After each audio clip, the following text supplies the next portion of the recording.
إليكم موجز أداء باريس سان جيرمان في مباراة اليوم ضد سياتل ساوندرز ضمن كأس العالم للأندية. انطلق الهدف الأول بعد ركلة ركنية نفذها فيتينيا ارتدت من مرمى سياتل لتجد خفيتشا كفاراتسخيليا الذي سجل الهدف بالخطأ في شباك الفريق المضيف.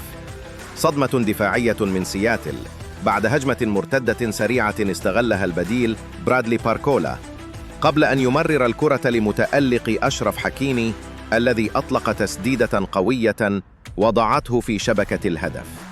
باريس سان جيرمان بسط سيطرته على مجريات اللعب منذ البداية بتفوق في الاستحواذ، واعتمد على الضغط المتقدم والاستفادة من الفرص البديلة، بينما باءت محاولات سياتل في الهجوم فاشلة.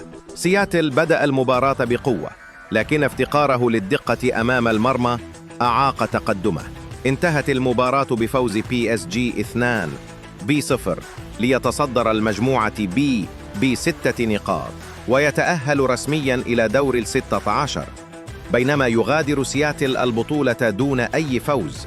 باريس سان جيرمان حسم التأهل بفعالية، استغلال الفرص وتماسك الأداء كانا مفتاح الفوز، بانتظار من سيكون خصمه القادم.